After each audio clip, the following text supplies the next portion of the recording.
উপলক্ষে বাংলাদেশ ইসলামী ছাত্র শিবির সক্রিয় শহর শাখা কর্তৃক আয়োজিত আজকের এই বর্ণাঢ্য র্যালিতে উপস্থিত ইসলামী ছাত্র শিবিরের বিভিন্ন পর্যায়ের নেতৃবৃন্দ, উপস্থিত সাংবাদিক বন্ধুগণ, আইন শৃঙ্খলার কাজে নিয়োজিত বিভিন্ন কর্মকর্তাবৃন্দ, আমার সামনে উপস্থিত ইসলামী ছাত্র শিবিরের সাহসী সৈনিকেরা, আসসালামু আলাইকুম ওয়া রাহমাতুল্লাহি ওয়া বারাকাতুহু। সংগ্রামী সাথী বন্ধুগণ, আমরা আজকে যে উদ্দেশ্য নিয়ে র্যালি করছি, আমাদের নবী জনাবে মুহাম্মদ রাসূলুল্লাহ সাল্লাল্লাহু আলাইহি ওয়াসাল্লাম সম্পর্কে আল্লাহ রাব্বুল আলামিন বলছেন, ওয়া মা আরসালনাকা ইল্লা রাহমাতাল লিল আলামিন, আপনাকে আমি এই পৃথিবীতে রহমত স্বরূপ প্রেরণ করলাম। এই রহমাতাল লিল আলামিন সম্পর্কে আল্লাহ রাব্বুল আলামিন আবার বলছেন যে রাসূল সাল্লাল্লাহু আলাইহি ওয়াসাল্লাম এর জীবনের ভিতরে রয়েছে তোমাদের জন্য সর্বোত্তম আদর্শ।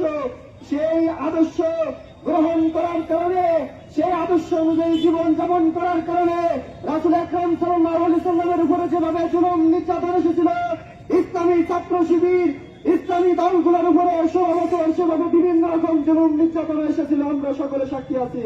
সংগ্রামী সাথী বন্ধুগণ, রাসূল আকরাম সাল্লাল্লাহু আলাইহি ওয়াসাল্লাম তিনি যখন তার আদর্শকে 3.5 লাখ ঘড়ির ভিতরে আবদ্ধ করে রেখেছিলেন, তখন রাসূল আকরাম সাল্লাল্লাহু আলাইহি ওয়াসাল্লামকে বলা হয়েছিল আল আমিন।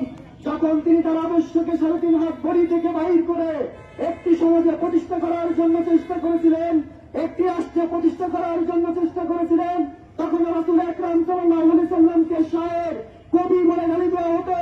রাসূল আকরাম সাল্লাল্লাহু আলাইহি ওয়াসাল্লামকে কাহেন, জাদুকর বলে গালি দেওয়া হতো। রাসূল আকরাম সাল্লাল্লাহু আলাইহি ওয়াসাল্লামকে মাজনুন, পাগল বলে গালি দেওয়া হতো। ঠিক তদ্রূপভাবে আমাদেরকে বিভিন্নভাবে ট্যাগিং বুলিং দেওয়া হচ্ছে।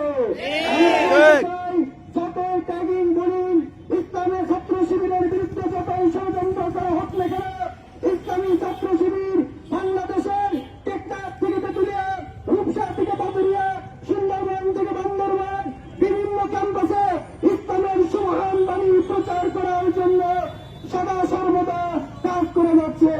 ইসলামী ছাত্র শিবিরের অগ্রযাত্রাকে রুখে দেওয়া কখনোই সম্ভব হবে না।